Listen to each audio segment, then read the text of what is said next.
Fazer contato com o professor de Economia Rural e Política Agrícola da Unesp, também integrante do Instituto Fome Zero, José Giacomo Bacarin. Bom dia, Bacarin. Bom dia, Glauco. Bom dia a todos que nos estão vendo e assistindo e ouvindo. Bacarin, você é um dos autores de um estudo intitulado A Inflação de Alimentos no Brasil entre 2007 e 2020, relação com a agricultura, características e razões, que mostra, entre outros pontos, que o Brasil, com esse modelo centrado no agronegócio voltado para a exportação, acaba provocando aí uma inflação de determinados produtos e também dificultando assim o acesso de boa parte da população a uma alimentação melhor, inclusive jogando boa parte da população em situação de insegurança alimentar. Quais são os principais pontos desse estudo, Bacarin? Bom, nós estamos vivendo um fenômeno que a gente chama de inflação de alimentos, que é bem simples de definir. É os preços dos alimentos subirem por alguns anos, vários anos, acima dos outros preços ao consumidor. Então, nós já verificamos isso no Brasil desde 2007. Entre 2007 e 2019, o IPCA, que mede a inflação ao consumidor no Brasil, subiu 103% e os alimentos e bebidas subiram 155%, bem acima dos demais preços. Então, nós estamos tendo uma pressão vinda dos alimentos da inflação. E isso, Glauco, causa um problema social muito grave, porque os mais pobres gastam muito das suas rendas com alimentação. Na média, o brasileiro hoje gasta em torno de 18% do que recebe com alimentação. Mas as famílias mais pobres gastam 40%, 50%, às vezes mais da sua renda com alimentação. E elas são mais impactadas, né? Então, nós estamos observando esse fenômeno já de 2007 a 2019. E em 2020, isso se agravou ainda mais. E, de fato, como você disse, isso está muito relacionado com o avanço do Brasil no mercado internacional. Nós temos uma participação nas exportações muito altas hoje da agricultura mundiais, né? E isso tem trazido pressões externas para dentro do Brasil, mais fortemente, dos preços internacionais subindo, isso acaba refletindo no Brasil, e também nós temos um problema na taxa de câmbio. Quando a moeda nacional se desvaloriza, como aconteceu a partir de 2011, isso acaba por fortalecer essa transmissão dos preços externos para os preços nacionais, para a inflação ao consumidor. E ontem, Bacarinha, a gente até comentava com a supervisora de pesquisas do Diese, Patrícia Costa, a respeito, mesmo né, mostrando que no mês passado nós tivemos a alta de alguns produtos da cesta básica, justamente por conta dessa questão da exportação e do câmbio, e mesmo aqueles produtos que caíram de preço, que tiveram ali redução, não é nada para se comemorar, porque na verdade foi uma queda de demanda, ou seja, as pessoas estão deixando de comprar alguns alimentos que são essenciais para a sua sobrevivência na prática, porque não tem dinheiro. Então, uma conjunção muito ruim nesse momento, essa inflação de alimentos que já era anterior, inclusive, à pandemia, como você falou, Bacarin, mas também junto com essa queda de renda e com esse elevado índice de desemprego. É isso. A Patrícia tem toda a razão, não é? Nós tivemos quando teve esse aumento de 2007 e 2019, a gente pode imaginar que só foram afetados os preços dos mercados que a gente vende muito ou compra muito lá fora. O que vende muito? As carnes, né? O que compra muito lá fora? Trigo. Mas não foi só, afetou também preços que nós não temos mercados externos importantes, como arroz, feijão, hortaliças. Porque isso, uma coisa contamina a outra, viu, Gal? Quando se dedica muito aos produtos para o mercado externo, os investimentos dos agricultores vão para essa área e nós não temos incentivo à produção para o mercado interno. Então ele fica desabastecido. Do ano passado, isso se reforçou em 2020, porque as pressões externas foram maiores, teve um duplo acontecimento. Tanto os preços internacionais subiram dos alimentos em 2020, em plena Covid, quanto o nosso câmbio foi uma das moedas que mais perdeu valor, a moeda brasileira, em 2020. Então, nós tivemos uma pressão externa muito forte. Internamente, o que aconteceu? Aconteceram duas coisas. Uma pressão boa e uma outra inesperada, né? As pessoas, como deixaram de gastar em várias atividades devido às limitações de deslocamento, direcionaram mais gastos para os supermercados. Então, teve uma mudança de hábito de consumo ano passado. Além disso, a renda do auxílio emergencial ajudou a manter a demanda, especialmente para os mais pobres. É fundamental que a gente tenha essa renda reconstituída nos valores que nós tivemos o ano passado, de janeiro a julho do ano passado, 600 e 1.200 reais. Isso fez com que as vendas dos supermercados crescessem muito durante 2020. Né?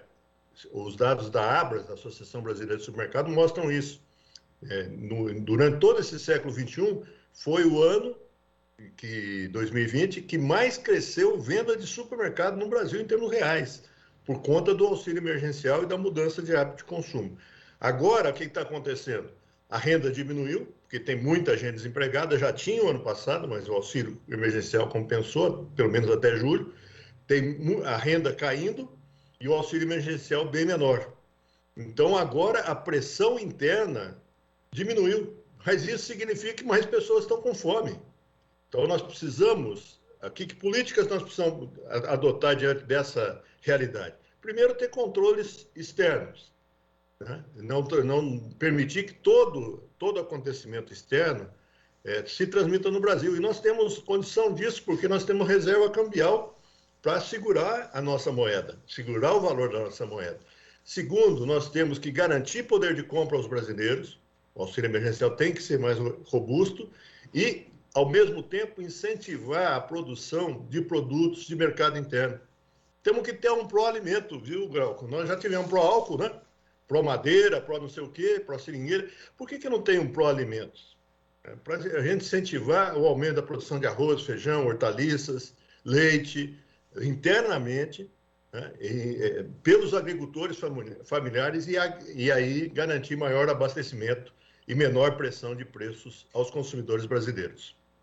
E, Bacarin, existiam políticas públicas nesse sentido, inclusive, né, não só por meio de linhas de financiamento para a agricultura familiar, mas também um programa de aquisição de alimentos da agricultura familiar. E quando a gente verifica os números, vê que em 2012, por exemplo, 297 mil toneladas de alimentos foram comercializadas por meio desse programa. Já em 2019, o primeiro ano do governo Bolsonaro, só chegou a 14 mil toneladas, o que representa uma queda de 95% nesse período de 8 anos.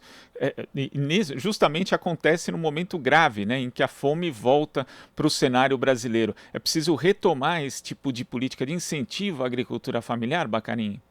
Sem dúvida, sem dúvida. Nós tivemos em 2016, desculpe, já no governo Temer, a extinção do Ministério de Desenvolvimento Agrário, que foi incorporado ao Ministério da Agricultura, ou seja, os agricultores familiares voltaram a ser subordinados aos grandes negócios da agricultura brasileira.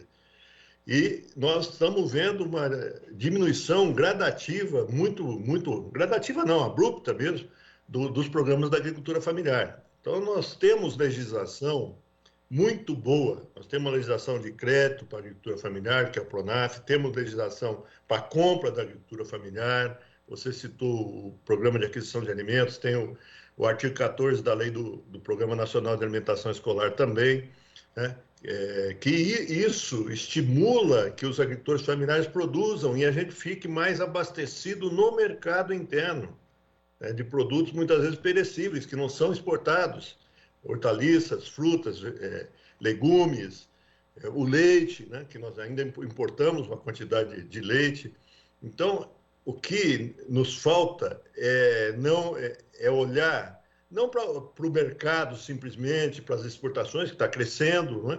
O Brasil tem uma competitividade externa muito, muito forte, mas não faz sentido nós temos uma agricultura tão competitiva em termos internacionais se o mercado interno está desabastecido, se os preços internos estão subindo e se a fome no Brasil está aumentando. Não faz sentido.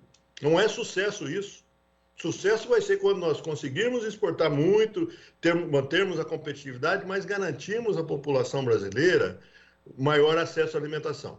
Então, temos que trabalhar com a produção, mas eu diria também que temos que trabalhar com o acesso, garantir às pessoas rendas mais altas, via mercado de trabalho, via programas de suplementação de renda. Isso também é fundamental para a gente garantir que a insegurança alimentar não volte a tomar conta do Brasil. Bacarin, além de, na verdade, dessa política ou não política voltada à política de segurança alimentar acabar impedindo o acesso de pessoas mesmo que passam por situação de insegurança, que acabam passando fome, também faz com que outras acabem comendo pior. Verificando aqui uns dados, né, até março desse ano, por exemplo, a alta acumulada no período de 12 meses da carne bovina in natura chegou a 31%.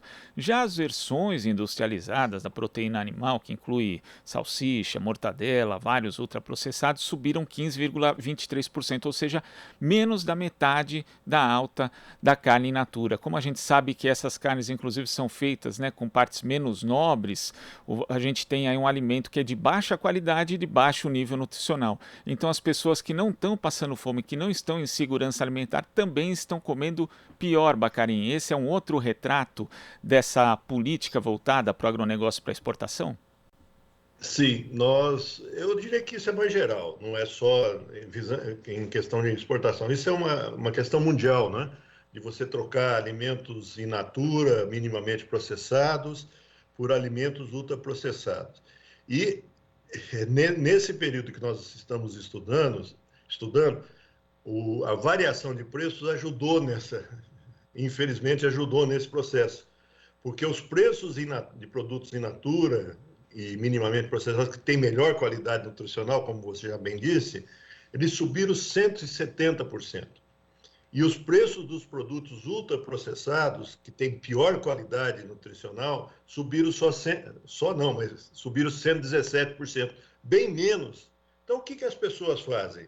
Vão trocando, mesmo que gostassem de comprar um produto de melhor qualidade, mas por insuficiência de renda, por restrição de renda, vão trocando produtos de boa qualidade nutricional por produtos ultraprocessados. Né? Nós estamos avançando com os produtos ultraprocessados na dieta do brasileiro, trocando arroz e feijão, por exemplo, que era uma boa mistura, né?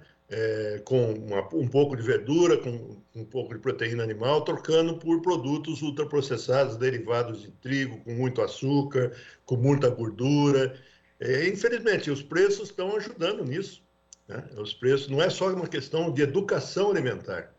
As pessoas se veem atingidas por uma queda de renda, vão procurar se defender, né? Vão procurar manter a quantidade de alimentos, a quantidade de calorias, mas compram produtos de menor qualidade nutricional. Ficam com a energia diária, mas isso causa problemas ao longo do tempo à saúde das pessoas. Esse é um outro fenômeno que está acontecendo e isso ficou muito forte no Brasil. Bacarin, eu queria agradecer a sua participação aqui no Jornal Brasil Atual, mas antes queria que você deixasse um convite, né, para as pessoas que quiserem saber mais a respeito dessa relação entre preços de alimentos, o câmbio, exportações e também a situação de insegurança alimentar no Brasil. Você vai participar hoje de um debate, logo mais às 6 da tarde, né, pelo Instituto Fome Zero, com Bruno de Conte, Júlia Braga, Sérgio Schneider. Como é que vai ser esse encontro, Bacarin? Bom, é isso. Muito obrigado por você valorizar essa live que nós faremos hoje à tarde, às 18 horas. Né? Nesse dia 8 de julho, é um debate promovido pelo Instituto Fome Zero.